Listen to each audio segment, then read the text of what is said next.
ये कार्यक्रम सिर्फ आपके लिए है, आपकी समस्याओं के समाधान के लिए।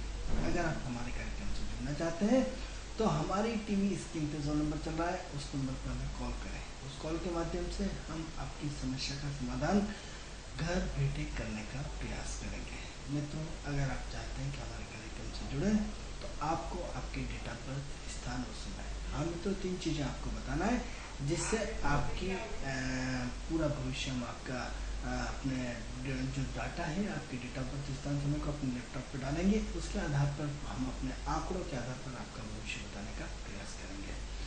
मित्रों, अगर आप चाहते हैं कि आपकी विदेश यात्रा हो, अगर आप चाहते हैं अपने कर्जे से मुक्त हो, अगर आप चाहते हैं कि आपका अपना मकान बने, अगर आप चाहते हैं कि आपकी बेटी के विवाह योग्य कब बन रहा है, यदि आप अपने प्रमोशन चाहते हैं, तो आदि अनेकों प्रश्न जो आपके दिमाग में उठ रहे हों उन सब के उत्तर आप अपने घर बैठे अपने मोबाइल फ़ोन के द्वारा अपना पा सकते हैं। क्या करना है आपको सिर्फ हमारी स्क्रीन पे जो नंबर चल रहा है उस नंबर पे आपको कॉल करना है। उस कॉल के माध्यम से हम आपकी समस्या का समाधान करने का प्रयास करेंगे। ये बिल्कुल सामान्य कॉल है। इस कॉल के माध्यम से आप हमारे कार्यक्रम से जुड़ सकते हैं। मित्रों, ये तो थी कार्यक्रम से संबंधित जानकारी। इस कार्यक्रम का उद्देश्य, जैसा कि हम आपको नित्य प्रतिदिन बताते हैं, इस कार्यक्रम का उद्देश्य व्यक्ति की सजगता है। इस कार्यक्रम का उद्देश्य आपके अंदर जो सोया हुआ देवत्व है उसको जगाना है। इस कार्यक्रम का उद्देश्य आपके अंदर जो ज्योतिष के प्रति धारणा है, अवधारणा है, धारणाओं को बदल विधिवत रूप से अपने जीवन में स्थापित करना है, अवधारणाओं को चेंज करना है। Change the life.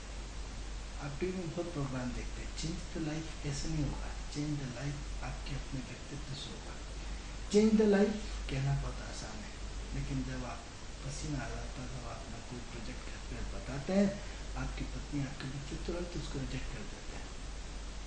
Change the life करना इतना कोई आसान नहीं होता है।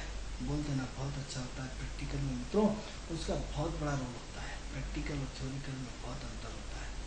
मित्रों, जैसे कि हम आपको अपने यूसीएन राजधानी चैनल के माध्यम से लगातार विभिन्न विषयों पर हम आपको जानकारी देते रहते हैं और विभिन्न जानकारियों से आपको अवगत कराते रहते हैं। तो जैसे कि कल हमने आपको बताया था, हमारा विषय चल रहा है शनि का राशि परिवर्तन। शनि का राशि परिवर्तन, मित्रों शनि का राशि परिवर्तन। अब राशि परिवर्तन क्या होता है उससे आपको समझ में आए। ब्रह्मांड में जो ग्रह हैं, कितने ग्रह हैं? 9 ग्रह हैं। पृथ्वी के चारों तरफ चक्कर लगाते हैं। आज देखते हैं कि जो पृथ्वी है उसको 12 राशियों में डिवाइड किया गया है। 12 राशियों में 9 ग्रह घूमते रहते हैं, अपनी परिक्रमा करते रहते हैं। तो क्या होता है? ट्रांजिट जिसे बोलते हैं। ट्रांजिट क्या होता है? यानी ग्रहों का भ्रमण। ग्रहों के भ्रमण की स्थिति को हम गोचर बोलते हैं, यानी ग्रहों की स्थिति क्या है। जैसे आपको मकर संक्रांति यानी 14 जनवरी को ठीक सूर्य कहीं भी रहे, 14 जनवरी को ठीक सूर्य मकर राशि में प्रवेश कर जाता है, इसलिए मकर संक्रांति होती है। तो ये तो घर में सबको मालूम है।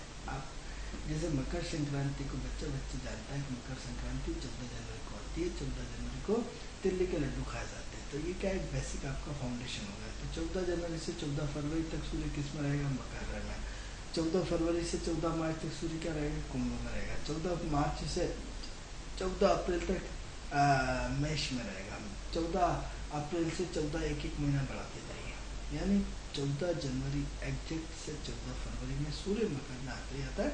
उसके बाद एक महीना बढ़ता हुआ चला जाता है। तो ये तो सूर्य की पोजीशन है। इसी के साथ में जो बुध होता है, इसके एक घर आगे या साथ में पीछे 30 डिग्री से वो बाहर नहीं जाता है। फिक्स फंडा है, यानी सूर्य बुध को बिल्कुल भी नहीं अकेला छोड़ना, या तो एक घर आगे होता है या साथ में होता है या पीछे होता है। इससे आगे बुद्ध की कंडीशन नहीं है। शुक्र 2 घर उसके आगे होता है, साथ में होता है, या 2 घर पीछे रहेगा। इससे आगे शुक्र की सीमा नहीं है। यानी क्या करा उसने? गुरुत्वाकर्षण से कह लीजिए या सूर्य की एक निश्चित उससे बुध और सूर्य को जुड़ना है। तो क्या है कि जो बुध है आपका 30 डिग्री तक जुड़ा रहेगा सूर्य से, 60 डिग्री तक शुक्र आगे पीछे जुड़ा रहेगा। तो इसी टाइप से क्या हम आपको बता रहे थे कि शनि का राशि परिवर्तन। अभी शनि कहाँ चल रहा था? अभी शनि तुला राशि में चल रहा था। अब तुला राशि चल रहा था तो क्या हुआ? तुला राशि वालों पे 7.5 थी, कन्या राशि वालों पे 7 थी, वृश्चिक राशि वालों पे 7.5 थी। अब क्या हुआ? वृश्चिक राशि में आने से धनु राशि में 7.5 शुरू हो जाएगी, आपकी कन्या राशि छूट जाएगी, तुला राशि, वृश्चिक राशि और धनु राशि, 3 राशियों में 7.5 रहेगी। किसमें अभी तक किसमें चल रही थी, पुनः रिपीट करते हैं, कन्या राशि, तुला राशि और वृश्चिक राशि में 3 राशियों पर शनि की 7.5 चल रही थी। अब क्या हुआ, कन्या राशि में आपके 3 नवंबर को कन्या राशि जो है वो 7.5 से छूट जाएगी। अब कौन सी राशि आएगी, धनु राशि पकड़ में आएगी। तो क्या हुआ, 3 राशियों को शनि की 7.5 रखती है, तो सूर्य जैसे वृश्चिक में रहेगा तो तुला में 7.5 रहेगी, वृश्चिक में 7.5 रहेगी और धनु में 7.5 रहेगी। तो धनु में 7.5 का प्रारंभ होगा, इसमें जो तुला में सेकंड ढैया होगा और इसमें थर्ड होगा। तो अलग अलग स्थितियाँ आपकी अलग अलग 2.5 साल की होती है, 2.5 साल सिर पे, 2.5 साल पेट पे और 2.5 साल पैरों पे, 3 कंडीशन शनि की अलग अलग होती है। तो अभी जो है वो धनु राशि वाले जागृत हो जाए कि उनके शनि की 7.5 शुरू हो चुकी है। तो ये तो लोग जो आपको बार बार शनि से डराते हैं तो उसको भूल जाइए, क्योंकि हर 2.5 साल में ग्रहों की भ्रमण स्थिति से भी आपको अवगत करा देते हैं ज्योतिषी। जब आप इतने कार्यक्रम देखते हैं तो सूर्य 1 महीना अपनी राशि में रहता है, 12 महीनों में 12 राशि घूम के आ जाता है। शुक्र 1 महीना एक राशि में रहता है, 12 महीने में 12 राशि घूम रहता है। बुध 1 महीने में एक राशि को रहता है, 12 महीने में 12 राशि घूम जाता है। मंगल 45 दिन रहता है, कितने 45 दिन, 1.5 महीना, और कभी कभी बकरी होने पर काफ़ी समय भी रहता है तो अधोचारी हो जाता है, कहीं में बहुत सारी कंडीशन है, लेकिन एवरेज आपका 1.5 महीना 45 दिन जो मंगल रहता है अपनी एक राशि में रहता है, फिर 45 दिन बाद दूसरी राशि में, फिर 45। शुक्र, सूर्य और बुध ये तीनों 30 दिन के अंदर अपनी राशि को परिवर्तन कर ले देते हैं। यह लगे कि बुध जब बकरी रहेगा तो अपना 1 महीना एक्स्ट्रा खींच लेता है, वो अलग चीज़ है, बकरीता की बात अलग करेंगे। लेकिन सूर्य 1 महीने रहता है, शुक्र 1 महीने रहता है, बुध 1 महीने एक राशि में रहता है। तो हर महीने क्या करते हैं, ये सब राशि परिवर्तन कर लेते हैं, क्योंकि बेसिक फाउंडेशन समझाना आपको बहुत जरूरी है।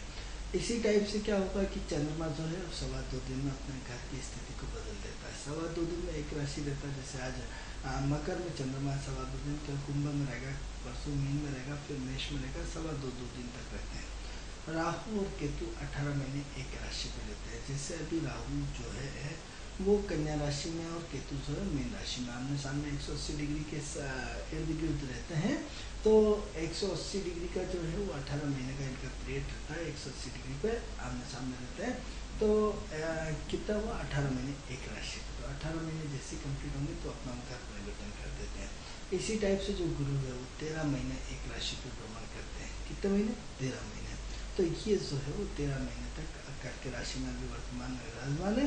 जिस दिन 13 महीने पूरे हो जाएंगे वो मेष में सिंह राशि में चले जाएंगे। तो ये तो हम आपको ग्रहों की स्थिति बता रहे थे। इसी टाइप से आपका जो शनि है वो 2.5 साल तक एक राशि में रहते हैं। तो 2.5 साल तक शनि एक राशि में क्या रहेगा, तो 2.5 साल तक जैसे धनु राशि वालों का जो है वो सिर पे चलेगा, अब वृश्चिक वाले जो है वो सीधे पे चलेगा, और जो तुला राशि वाले हैं पैर में चलेगा।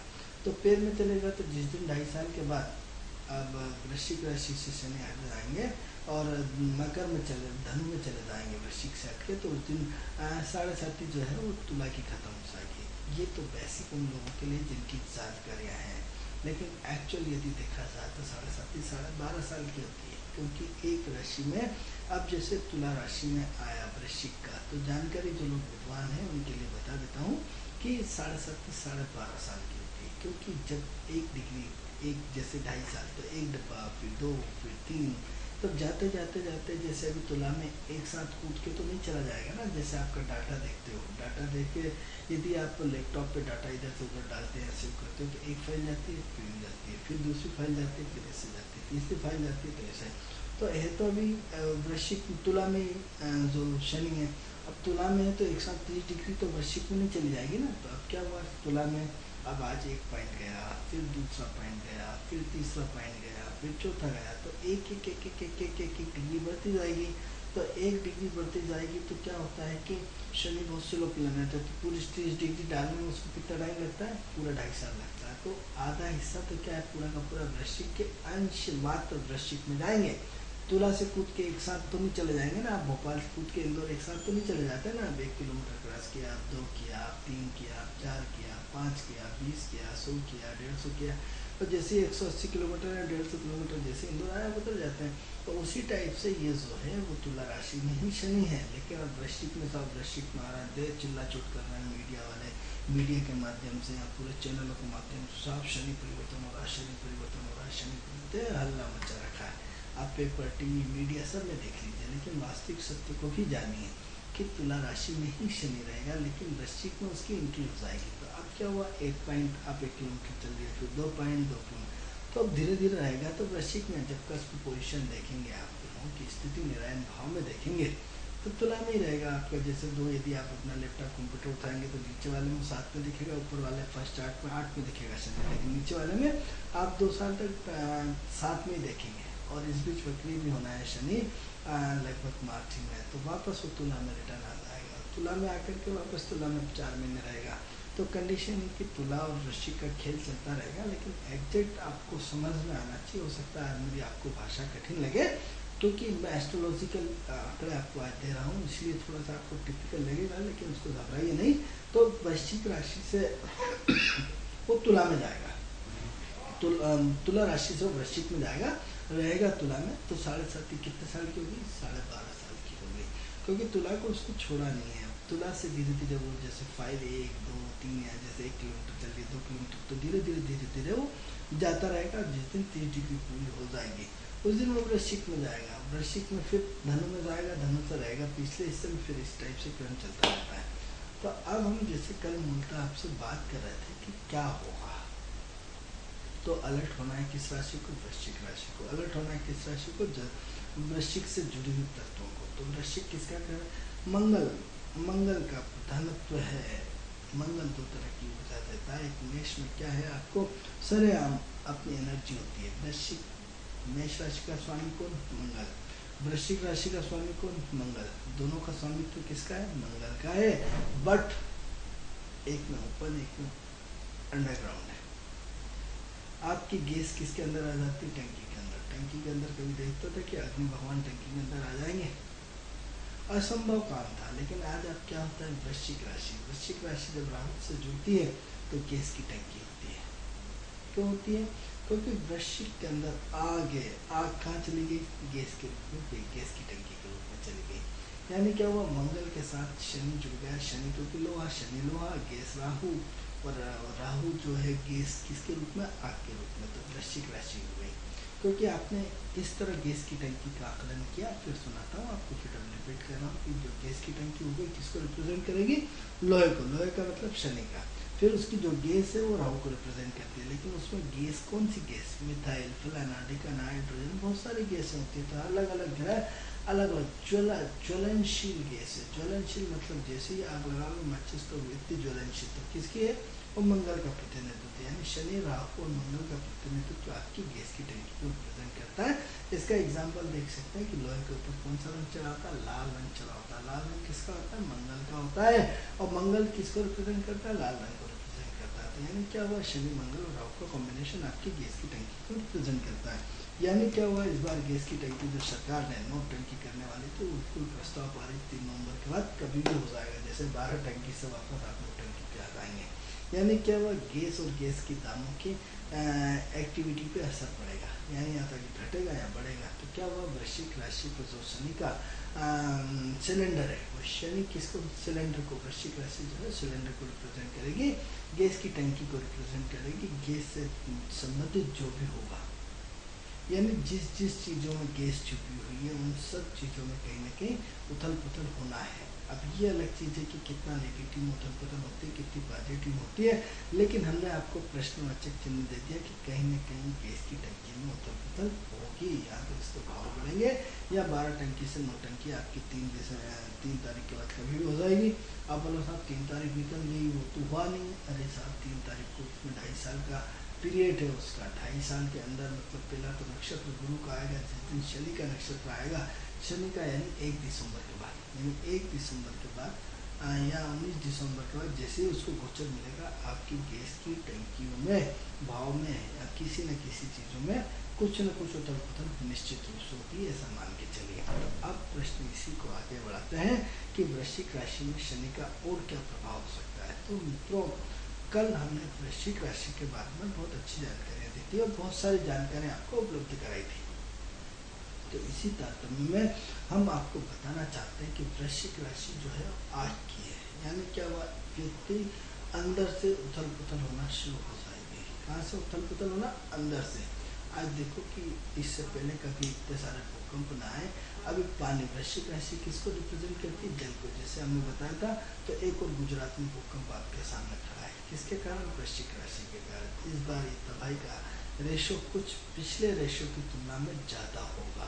यदि सरकार इसको प्रोग्राम यदि सुन रही हो, हमारी बात पहुँचा सकते हैं तो पहुँचा दीजिए, क्योंकि गुजरात का जो भूकंप आएगा कहीं ना कहीं कुछ ज़्यादा ही तबाही लेके आएगा, क्योंकि 3 नवंबर के बाद ही भूकंप आएगा। सरकार के यदि आंकड़े माने तो उन्होंने 31 को या 1 को 31 की भूकंप बताया था, लेकिन हमारे ज्योतिषीय आंकड़े 2 की तारीख को, जैसे 2 तारीख को शनि परिवर्तन होता है तो 2 तारीख के बाद कभी भी भूकंप की लहरों में तो इसमें ज्वलनशील जो बता रहता है आपको, समुद्र तटीय जो भूकंप है या समुद्र तटीय जो लहरें हैं, वो 2 तारीख को जैसे ही शनि एंट्री करेगा, दिन 2 तारीख को दोपहर की, तो 31 को ना होकर के हमारे हिसाब से 2 का ज़्यादा, जैसे ही शनि एंट्री करेगा वहाँ से उस तूफान की रफ्तार बढ़ जाएगी, और बढ़ जाएगी तो ये खतरनाक तूफान होगा, और पहले की तुलना में कई हज़ारों गुना ज़्यादा होगा। जैसे पहले हुदहुद आया था, उसकी तुलना में ये गुजरात का तूफान हमें बड़ा तूफान दिखाई देता है, क्योंकि शनि वृश्चिक राशि में बैठ करके इस तूफान को कंट्रोल करेगा। ये भी हो सकता है कि यहाँ तो तूफान गायब हो जाए, ये भी हो सकता है कि उस तूफान में भयंकर गति आ जाए। हर चीज़ के 2 पक्ष होते हैं, या तो नेगेटिव या पॉजिटिव, या तो प्लस करेगा या माइनस करेगा। अरे साहब ये कैसी बात कर रहे हैं, यदि अभी तक तो कुछ हो ही नहीं रहता, अब यदि गतिविधियाँ उठ रही है तो हम आपको स्पष्ट रूप से बता रहे हैं ना। अब ये तो साहब नुकसान होगा या फायदा होगा, अभी तक तो कुछ नहीं हो रहा था, सामान्य जिंदगी जी रहे थे, कुछ भी नहीं हो रहा था, जैसा चल रहा था चल रहा था। अब चूंकि घिरा आया तो अपने हिसाब से हिलाएगा, एनर्जेटिक स्थिति को हिलाएगा, तो यूँ मान के चलिए कि कहीं ना कहीं स्थिति में चेंज आएगा यानी भूकंप की मात्राएं हम मान सकते हैं कि कहीं ना कहीं जो जलीय स्थिति है वो बहुत ज़्यादा खतरनाक स्थिति होगी। दूसरा ये क्या, आपको मंगल भूमि पुत्र है, कौन सा पुत्र है? भूमि पुत्र। तो भूमि पुत्र क्या है?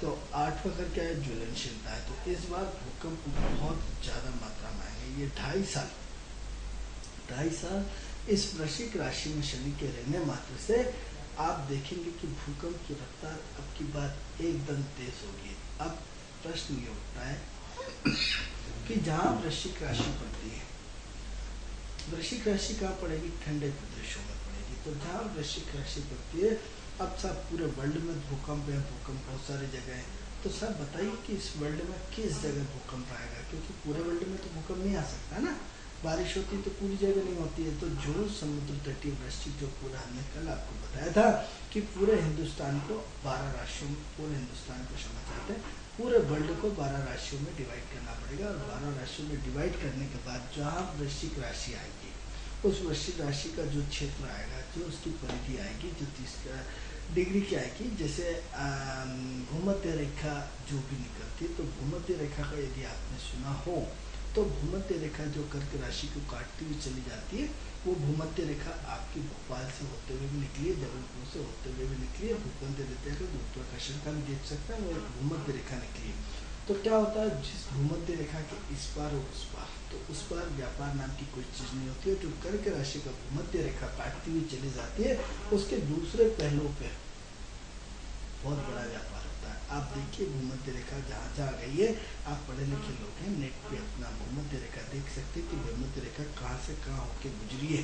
तो आप देखेंगे कि मंडी द्वीप से होते हुए ये भूमध्य रेखा भोपाल से होते हुए कहीं ना कहीं क्रॉस करती हुई गई है, जबलपुर से होती हुई पूरी भूमध्य रेखा जो क्रॉस करी है, कर्क राशि की जो भूमध्य रेखा है, आप अपने नेट पे डाल के देखेंगे तो देखेंगे कि भूमध्य राशि के इस पार वाले सब डेवलपमेंट क्षेत्र है, चाहे आपका इंडस्ट्रियल एरिया, आप पिलूखड़ी कुरावर भोपाल से जाइए 60 किलोमीटर दूर पिलूखड़ी पड़ेगा, इंडस्ट्री वो भूमध्य रेखा आती हुई है, और आपका जो पूरा का पूरा आपका जो निकली है आपकी मंडी द्वीप वाला पूरा ये भूमध्य रेखा की क्रॉस करती हुई गई है। जो भूमध्य रेखा के इस पार वाली है वो सब समृद्ध इंडस्ट्री है, समृद्ध पावरफुल फैक्ट्रियाँ, जो भूमध्य रेखा के इस पार है, नॉन डेवलपमेंट ही नहीं है, वहाँ पे पूरी की पूरी स्थिति बेकार है। तो सरकार को चाहिए जो इस वक्त बड़े पैमाने पे साफ इन्वेस्टमेंट की योजनाएं, बड़े पैमाने पे अपने सरकार का द्वारा बहुत बड़ा अभियान चलाया जाता है जिसमें इन्वेस्टमेंट किया जाता है। तो हमारा आपसे यूसीएन राजधानी चैनल के माध्यम से सरकार को भी हम बोलते हैं कि कहाँ जो भूमध्य रेखा जा रही है उसके कर्क राशि के वहीं इन्वेस्टमेंट कराएं, जिससे रोजगार लोगों को मिलेगा, जिससे वो सफल इंडस्ट्री होगी, जिससे वो सफल प्रोडक्शंस होंगे, जिसमें वो सफल देश की जो उन्नति के लिए जो हम बड़े बड़े उद्योग डालते हैं उस उद्योगों का सफल संचालन होगा। लेकिन यदि भूमध्य रेखा के इस पार डालते हैं और इन्वेस्टमेंट कराते हैं तो एक न एक दिन वो इंडस्ट्री बंद होना है, उससे कोई रोजगार नहीं मिलना है, उससे कोई मतलब नहीं निकलता। इसलिए हम सरकार को भी हम हमारे यूसीएन राजधानी चैनल के माध्यम से हमारे एस्ट्रोलॉजिकल प्रेडिक्शंस आपको देते हैं कि जब भी आपको अपना इन्वेस्टमेंट कराना हो, किसी सरकार को किसी को जमीन देकर के उस क्षेत्र को आप डेवलपमेंट कराना चाहते हैं इंडस्ट्री के माध्यम से, तो भूमध्य रेखा का एक बार अवश्य देखें। उस क्षेत्र में भूमध्य रेखा के जो क्रॉस होता है उसके इस पार वाले हिस्से में, तो पार इस और इस वाले, तो इस वाले हिस्से को आप डेवलपमेंट करें, वहीं इंडस्ट्री के लिए ज़मीनें देंगे तो आप देखेंगे कि उस क्षेत्र की तरक्की का विकास बहुत तेज होगा। तो प्रश्न ये उठता है कि हम वृश्चिक राशि की बात कर रहे हैं, तो वृश्चिक राशि जो पूरे वर्ल्ड के 12 हिस्सों में हम राशियों को काटेंगे और जहाँ वृश्चिक राशि पड़ेगी आप देखेंगे वहाँ सबसे ज़्यादा इस बार भूकंप आना है। और साल उन्होंने तो बता तो भूकंप आया नहीं, तो वृश्चिक राशि 2.5 साल तक एक राशि पर रहेगी मित्रों, 2.5 साल। तो हम ये प्रेडिक्शन आपको 2.5 साल का देना है कि 2.5 साल, अरे साल ऐसे तो हो जाएगा, तो 2.5 साल तो बहुत होते हैं, ऐसे तो हम ही बोल रहे हैं। अरे हम आपको पर्टिकुलर 1 दिसंबर के बाद और आप देखेंगे कि जो अगस्त के बीच में ये भूकंप की संभावना बहुत ज़्यादा। अब हमने बोला था 2.5 साल के लिए तो उत्तर नहीं होता है। किसी की बच्ची शादी लायक हो गई और 19 साल इसकी तो शादी होने वाली है, बाप भी ढूंढ रहा है, रात दिन मेहनत कर रहे हैं, सब रिश्तेदार मेहनत कर रहे हैं, इसमें क्या चमत्कार है, तो इस साल शादी हो जाएगी। अरे इस साल में कब, तो 12 महीने हो जाए साहब, हम कहते हैं साहब इस साल बच्ची की शादी हो जाएगी, तो ये कोई प्रेडिक्शन नहीं है साहब, हो जाएगी इस साल। तो उसको बच्ची जवान हो गई है, उसके माँ बाप भाई बहन चाचा काका बाबा सब घूम रहे हो, नहीं इस साल शादी, तो इस साल में 12 महीने होते हैं, उस 12 महीने में कब, तो ये मित्रों एस्ट्रोलॉजी है कि 12 महीने में हमने कह दिया अप्रैल के महीने में होगी। अब अप्रैल के महीने में होगी तो अप्रैल में भी 30 दिन होते हैं, बच्ची जवान है, सारे बाप के पास पैसे हैं, पिता के पास पैसे हैं, सारे रिश्तेदार करोड़पति है, उस अप्रैल में भी हो जाएगी। मालूम दिख ही रहा है शादी शुरू हो गई है, तो अप्रैल में भी 30 दिन होते हैं। उस 30 दिनों में कब, तो हमने बताया कि नहीं साहब इस 15 दिसंबर को 15 अप्रैल को शादी होगी, तो 15 अप्रैल को आपने बता दी, तो 15 अप्रैल में भी कब, तो 15 अप्रैल में मित्रों 24 घंटे होते हैं। 24 घंटों में सुबह भी फेरे लगते हैं, दोपहर में फेरे लगते हैं, शाम को भी फेरे लगते हैं, रात में भी फेरे होते हैं। आजकल तो आधुनिक सब लोग होते जा रहे हैं, फेरे का कोई मापदंड नहीं है। पहले फिक्स था कि रात में फेरे लगते थे, आजकल तो सब दिन में फेरे निपटा लेते हैं। आपने भी देखा हो तो इसका फेरे में भी कब, तो नक्शा 24 घंटे में फेरे लग जाएंगे। ये कौन से आश्चर्य, नहीं साहब इस 2 घंटे की लग्न होती है, उन 2 घंटे में हम 6 से 8 के बीच में फेरे लगेंगे, आप 2 से 4 के बीच में फेरे लगेंगे। आप 4 में और साहब दुल्हन सेट है, सब कुछ सेट है, 2 घंटों में भी बहुत होता है, 2 घंटे में कितनी बजे, तो ये आपकी 2 घंटे में जब एक नक्षत्र आता है, एक नक्षत्र एक राशि 30 डिग्री 30 डिग्री में 113-20 का यानी 54 मिनट का जो पीरियड रहता है नक्षत्र का, उस 54 मिनट में हम निकालते हैं दोस्तों कि 54 मिनट में इसके फेरे लग जाएंगे। अरे 54 मिनट भी बहुत ज़्यादा होते हैं। तो जैसे ही शनि के नक्षत्र इसके उप नक्षत्र में तो हम घड़ी का टाइम मिला के देते थे इस 15 मिनट के अंदर। मित्रों इतना बारीक कैलकुलेशन हम लोग निकालते हैं इस एस्ट्रोलॉजी के माध्यम से, यानी साल को महीने में बदला, महीने को दिन में बदला, दिन को घंटों में बदला, घंटों में फिर 2 घंटे निकाले, फिर 2 घंटों में भी 54 मिनट में निकाले, उस 54 मिनट में भी कि एग्जैक्ट ये 15 मिनट के अंदर 7 फेरे हो जाएंगे। यानी कितना हमारा भारतीय संस्कृति का इतना एडवांस एस्ट्रोलॉजी, फिर सरकार इसकी मदद क्यों नहीं लेती। आप मौसम विभाग की इससे मदद लेते हैं, मौसम विभाग पर विश्वास करते हैं, और जिस दिन मौसम विभाग फेल हो जाता है आप उससे कुछ नहीं बोलते कि साहब आज तो आपने बोला था कि भोपाल में भारी बारिश होगी और बारिश नहीं गिरी, आप कोई कन्विंस नहीं करते हैं। लेकिन यदि ज्योतिष जरा सा आपको कुछ कह देता है, क्योंकि ये भी एक संभावित कैलकुलेशन है, और यदि वो घटित नहीं होता आप उस पर चढ़ जाता है, सर क्या घटिया गणित है सर, उसने ऐसा बताया था ऐसा हो ही नहीं, तो आप फिर इतना क्लेम जब एक एस्ट्रोलॉजी पे लगाते हैं तो इतना क्लेम मौसम विभाग पे क्यों नहीं लगाते। क्यों मौसम विभाग से आप नहीं बढ़ते, साहब आपने बताया था पानी गिरेगा, आपने आओ ठीक है नहीं गिरा, लेकिन नहीं साहब एस्ट्रोलॉजी को पूरी जान खा रहे हैं, कोई दम नहीं। यदि सरकार चाहे तो इस एस्ट्रोलॉजी के से फायदा उठा सकती है। आने वाले हमारे समाज और हमारे स्थिति को, हमारे देश की स्थिति में, हमारे प्रदेश की स्थिति में बड़ा व्यापक परिवर्तन हो सकता है। तो मित्रों, हम बात ये कर रहे थे कि इस बार सबसे ज़्यादा भूकंप आएंगे, इससे सबसे ज़्यादा समुद्र तटीय क्षेत्र की घटनाएं घटेंगी, इससे सबसे ज़्यादा अंदरूनी रूप से आतंकवाद बढ़ेगा, जिसकी कि सरकार को भनक भी नहीं होगी। मतलब नहीं होगी। ये भी संभव है कि इस बार चीन से कहीं न कहीं गतिविधियां जो हैं गुप्त रूप से, जो पिछली बार जैसे आपने कारगिल जैसे बड़े वो बनाए थे, इस बार हो सकता है इस तरह से बड़े बड़े कारगिल युद्ध जैसे कहीं न कहीं हमारी सीमाओं पे वो बन जाएंगे, जिससे बंदूक गोली जिसे चलाते हैं सुरक्षा के, तो अंडरग्राउंड जो वो बनते हैं, इस टाइप से सरकार को सीमाओं पर विशेष ध्यान देना चाहिए, क्योंकि इस बार सीमाएं हमारी सुरक्षित नहीं है। क्योंकि वृश्चिक दबे पाँव हमारी, क्योंकि मंगल इसका सेनापति है और वो दबे पाँव आएगा और कहीं न कहीं हमारी सीमाओं पे कहीं न कहीं दिक्कतें आएंगी। तो अभी से हमारे एस्ट्रोलॉजिकल प्रेडिक्शंस हम आपको बताते हैं कि अपनी सीमाओं पे दुरुस्त हो जाइए, अपनी सीमाओं पे सरकारों को सचेत हो जाना चाहिए, क्योंकि ये सीमाएं सिर्फ यहाँ तक पाकिस्तान की तरफ से या चीन की तरफ से सब जानते हैं कि इन्हीं सीमाओं पे जो विशेष रूप से जहाँ गड्ढे हैं, जहाँ पहाड़ी है,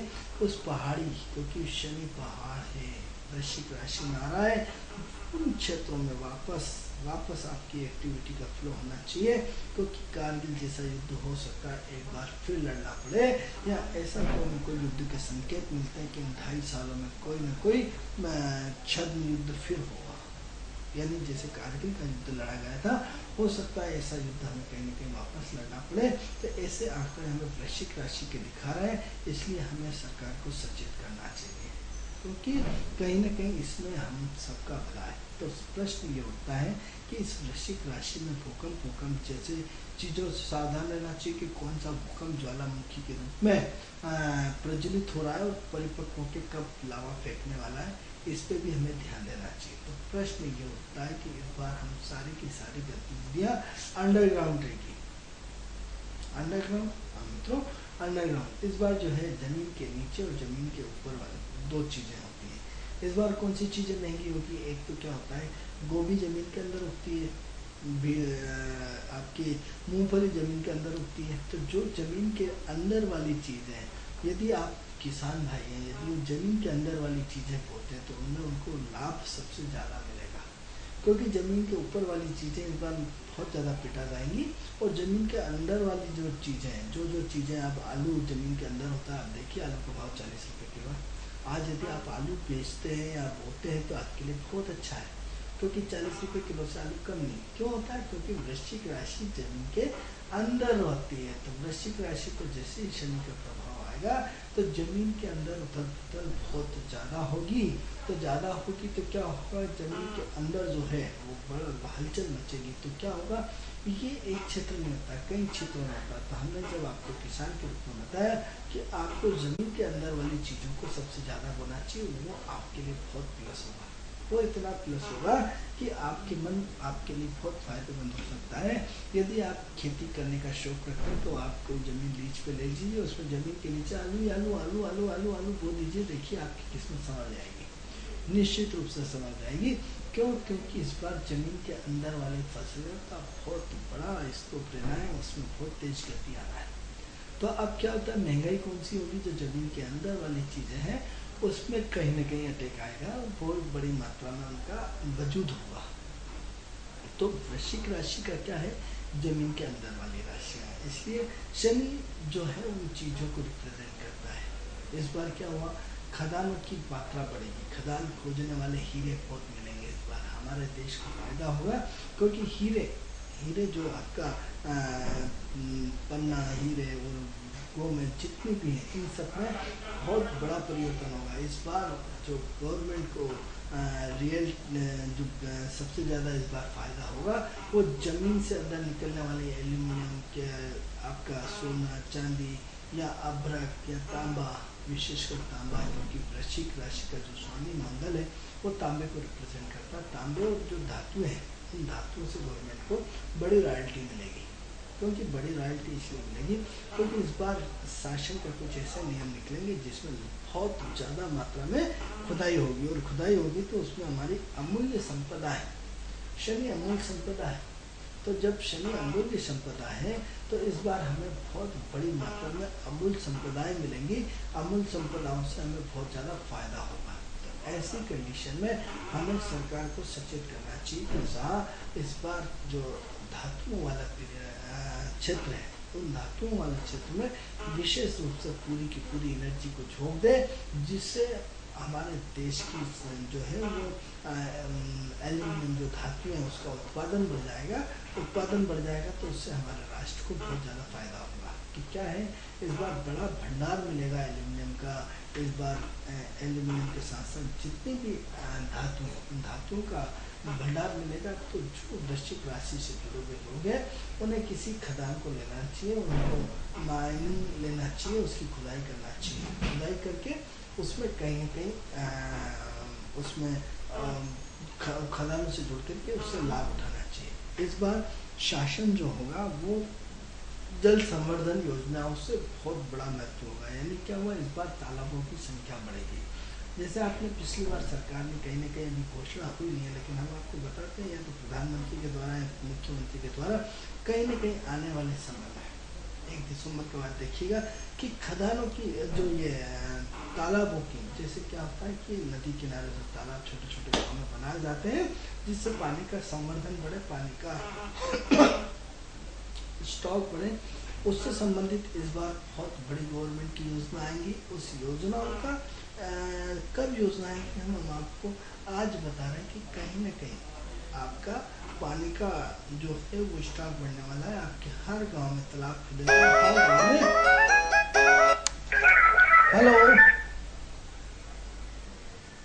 हेलो,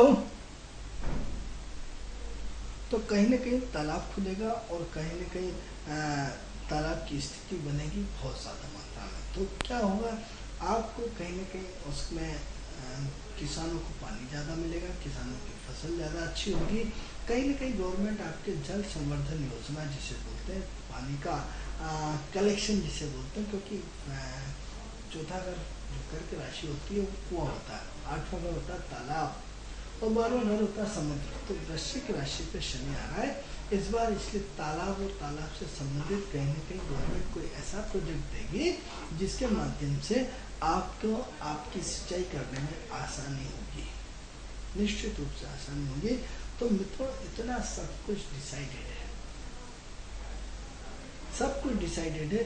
हमारा रोल क्या है, हमारा अस्तित्व क्या है, हमारा व्यक्तित्व क्या है, हमारे जीवन में सारी चीज़ें डिसाइडेड है। जैसे हम आपको कब आएगी योजनाएं, हम आपको आज ही बता रहे हैं कि ये सब परिवर्तन आना है, ये सब परिवर्तन होना है। तो वृश्चिक राशि का जिन भाइयों ने हमारा प्रोग्राम देखा है वो संदेश सरकार को देना चाहते हैं तो दे सकते हैं, क्योंकि इस बार उथल पुथल कुछ ज़्यादा होना है, लेकिन सब उथल पुथल अंडरग्राउंड तरीके से होना है। अंडरग्राउंड तरीके से, बिल्कुल मित्रों, अंडरग्राउंड तरीके से इस बार होला नहीं होगा। मेष राशि में जब कोई ग्रह आता है तो होला मचता है। वृश्चिक राशि में जब कोई ग्रह आता है तो अंडरग्राउंड चुपचाप सारे काम होते चले जाते हैं। चुपचाप इस बार जो चुनाव होंगे वो सब चुपचाप चुनाव होंगे। अभी नवंबर में आपके चुनाव हुए, नवंबर में आपके नगर प्रशासन के सब चुनाव होने वाले हैं। जो चुनाव होंगे वो क्या होंगे, बिल्कुल शांति प्रिय ढंग से होंगे। आप देखेंगे कि प्रचार का तरीका बदला जाएगा, प्रचार का तरीका बिल्कुल आत्मीयता वाला होगा। मेष राशि में जब होता है मंगल तो बड़ा उद्यम तरीके से प्रचार होता है, क्योंकि वृश्चिक से जुड़ा हुआ है मंगल। इस बार आपका जो प्रचार होगा बहुत व्यवस्थित ढंग से होगा, बहुत आत्मिक ढंग से होगा, बहुत प्रगति के पथ पर होगा। जो व्यक्ति ने प्रॉमिस जो अच्छे किए हैं वही जीतेगा। जिसकी सबसे ज़्यादा एड होगी, जिसका सबसे ज़्यादा प्रचार होगा वो सबसे ज़्यादा मतों से हारेगा, क्योंकि सिर्फ प्रैक्टिकल होगा व्यक्ति। जिसका दिलों से, जिनका घरों से, जिनका आपसी तालमेल ज़्यादा होगा वही व्यक्ति जीतने वाला। और ऐसे ऐसे व्यक्ति सच से जीतेंगे जिनकी उम्मीद आपको नहीं होगी। ये बात बिल्कुल लिख के रखिएगा कि इस नगर निगम चुनाव में, इस जो पूरे प्रदेश में नवंबर से होने वाले हैं, उसमें सब नए चेहरे आएंगे। ऐसे नए चेहरे आएंगे जो विकास के नाम से वोट लेंगे, जो विकास के नाम से कार्य करेंगे, और जो विकास के अंडरग्राउंड जो लोगों के साथ जिसकी जीतने की संभावना मुझे पूरी दिख रही, आप यकीन मान के चलिए बंदा बिल्कुल नहीं जीतने वाला, और जिसकी संभावना हो कि आपका नाम भी नहीं गया। इसका एग्जाम्पल आप पिछली बार भी देख चुके हैं कि उत्तर प्रदेश की जब गवर्नमेंट बनी तो किसी ने अखिलेश यादव जी का नहीं सोचा था कि मुख्यमंत्री बनेंगे, लेकिन बने। आश्चर्य किंतु सत्य हुआ, उनका जो भी पार्टी थी वो आई। तो ऐसी कंडीशन में आपके अंदर भी बड़ा परिवर्तन आएगा। इस बार ऐसी सीटें आएंगी जिसकी कि आप कल्पना भी नहीं कर सकते। तो बड़ा परिवर्तन का दौर है, बड़ा चेंज का दौर है। पूरा का पूरा काम, पूरा का पूरा परिवर्तन निश्चित रूप से होगा। तो मित्रों, समय पूर्ण हुआ। हमारा कार्यक्रम आपको कैसा लगता है? इस कार्यक्रम से संबंधित यदि आप हमारे कार्यक्रम से जुड़ना चाहते हैं तो हमारी टीवी स्क्रीन पर जो नंबर चल रहा है उस नंबर पर हमें कॉल कर सकते हैं। उस कॉल के माध्यम से आप अपनी समस्या का समाधान पा सकते हैं। कल भी वृश्चिक राशि पे आपसे पुनः चर्चा होगी। तब तक के लिए मुझे आज्ञा दीजिए। कल आपसे इसी समय फिर हमारे कार्यक्रम किस्मत सवारी के साथ फिर उपस्थित होंगे। तब तक के लिए आज्ञा दीजिए। नमस्कार।